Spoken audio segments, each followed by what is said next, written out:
Hi ಎಲ್ರಿಗೂ ನಮಸ್ಕಾರ. ನಾನಿಲ್ಲಿ ತುಂಬ ಬೇಸಿಕ್ ಒಂದು ಮೆಥಡ್ನ ಹೇಳ್ಕೊಡ್ತಾ ಇದ್ದೀನಿ. ಅದು ಲಾಕ್ ನಾನು 6 ಎಳೆದಾರೆ ನೀಡಲ್ ಹೇಗೆ ಹಿಡಿಯುತ್ತೆ ಕೈಗೆ ಸುತ್ಕೋಬೇಕು. ಸುತ್ಕೊಂಡಾದ್ಮೇಲೆ ತುದಿನ ಹೆಬ್ಬಟ್ಟಿಂದ ಹಿಡ್ಕೊಂಡಿರಬೇಕು. ಬಟ್ಟೆಗೆ ನೀವು ಹಿಂದ್ಗಡೆ ಈ ಥರ ಇಟ್ಕೋಬೇಕು.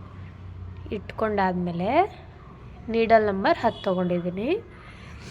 ನೀಡಲ್ನ ತೊಗೊಂಡು ನೋಡಿ ಹಿಂದ್ಗಡೆ ಈ ಥರ ಬಿಗಿಯಾಗಿ ಹಿಡ್ಕೋಬೇಕು.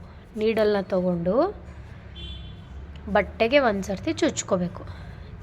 ಬಟ್ಟೆ ಒಳಗೆ ಇನ್ಸರ್ಟ್ ಮಾಡಿದ ಮೇಲೆ ದಾರ ಕೆಳಗಡೆ ಇರಬೇಕು, ನೀಡಲ್ ಮೇಲೆ ಇರಬೇಕು.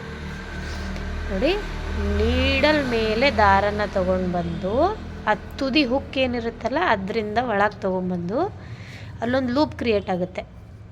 ಅದರಲ್ಲಿ ಮೇಲಿರೋ ದಾರನ ಒಳಗೆ ತೊಗೋಬೇಕು. ಅರ್ಥ ಆಯ್ತಾ? ನೋಡಿ, ಇನ್ನೊಂದು ಸಲ ತೋರಿಸ್ತೀನಿ. ಬಟ್ಟೆಗೆ ಈ ಥರ ಚುಚ್ಬಿಟ್ಟು ಈ ಥರ ಬಟ್ಟೆಗೆ ಒಂದು ಸರ್ತಿ ಒಳಗೆ ಹಾಕಿ ನೀಡಲ್ ಮೇಲೆ ದಾರ ತೊಗೊಂಡು ಬರಬೇಕು. ನೋಡಿ, ಅಲ್ಲಿ ಹುಕ್ ಇರುತ್ತಲ್ಲ ಮುಂದೆ, ಆ ಹುಕ್ಕಲ್ಲಿ ಎಲ್ಲ ದಾರನೂ ತೊಗೊಂಡು ಬಂದು ಅಲ್ಲಿ 2 ಲೂಪ್ ಕ್ರಿಯೇಟ್ ಆಗುತ್ತೆ ನಮಗೆ. ಆ 2 ಲೂಪಿಂದನೂ ನೀವು ದಾರನ ಹೊರಗೆ ತೊಗೊಂಡು ಬರಬೇಕು. ನೋಡಿ, ಮತ್ತೆ ನೀಡಲ್ ಮೇಲೆ ದಾರ ತೊಗೊಂಡು ಈ ಥರ ಹೊರಗೆ ತೊಗೊಂಡು ಬರಬೇಕು. ಸೇಮ್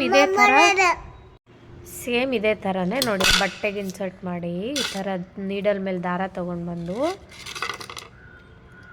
ಅಲ್ಲಿ ದಾರ ಖಾಲಿ ಆಗ್ತಿದ್ದಂಗೆ ಹಿಂದ್ಗಡೆಯಿಂದ ದಾರನ ಸುತ್ಕೋಬೇಕು. ಬೆರಳಲ್ಲಿ ದಾರ ಖಾಲಿ ಆಗ್ತಿದ್ದಂಗೆ ಹಿಂದ್ಗಡೆಯಿಂದ ದಾರ ಸುತ್ಕೊಳ್ತಾ ಹೋಗಬೇಕು. 2 ಲೂಪಿಂದನೂ ತಂದು ಒಂದು ಮಾಡಬೇಕು. ಮತ್ತು ಸೇಮ್ ಇದೇ ಥರನೇ ಮಾಡ್ತಾ ಹೋಗಬೇಕು. ಇದನ್ನು ನಾವು ಲಾಕ್ ಸ್ಟಿಚ್ ಅಂತ ಕರಿತೀವಿ. ಇದು ಬೇಸಿಕಲ್ಲಿ ನೀವು ಲಾಕ್ ಸ್ಟಿಚ್ ಕಲಿತ್ರೆ ನೆಕ್ಸ್ಟು ಚೈನ್ ಸ್ಟಿಚ್ ಹಾಕಕ್ಕೆ ಬರುತ್ತೆ. ನೀಡಲ್ ಮೇಲೆ ಹೇಗೆ ದಾರ ತೊಗೋಬೇಕು, ಲೂಪ್ ಒಳಗಡೆ ಹೇಗೆ ದಾರ ಇನ್ಸರ್ಟ್ ಮಾಡಬೇಕು ಅನ್ನೋದನ್ನು ನೀವು ನೋಡ್ತಾ ಬರಬೇಕಾಗುತ್ತೆ. ಪ್ರಾಕ್ಟೀಸ್ ಮಾಡಬೇಕು. ಪ್ರಾಕ್ಟೀಸ್ ಮಾಡಿದರೆ ತುಂಬ ಈಸಿ ಅನಿಸುತ್ತೆ. ಸ್ಟಾರ್ಟಿಂಗ್ ಸ್ವಲ್ಪ ಕಷ್ಟ ಅನಿಸುತ್ತೆ ಅಷ್ಟೇ.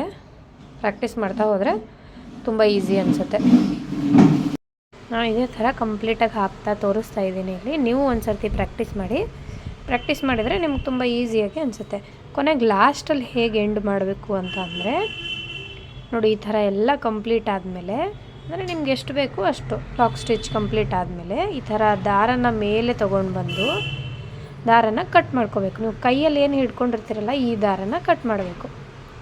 ಕಟ್ ಮಾಡಿಬಿಟ್ಟು ಆ ಮುಂದೆ ಲೂಪ್ ಇರುತ್ತಲ್ವ ಅಲ್ಲಿ ಹಿಂದ್ಗಡೆಯಿಂದ ಎಳಿಬಾರ್ದು. ಲೂಪಿಂದ ಈ ಥರ ಎಳೆದ್ಬಿಟ್ರೆ ಅದು ಲಾಕ್ ಆಗುತ್ತೆ. ಇನ್ನು ಬಿಚ್ಕೊಳ್ಳಲ್ಲ. ಅದು ಮುಂದೆ ಬೇಕಾದರೆ ನೀವು ಗಮ್ನ ಒಂಚೂರು ಹಚ್ಬೋದು. ಇನ್ನೂ ತುಂಬ ಚಿಕ್ಕದಾಗಿ ಕಟ್ ಮಾಡಿ ಗಮ್ ಹಚ್ಬಿಟ್ರೆ ಲಾಕ್ ಆಗಿಬಿಡುತ್ತೆ.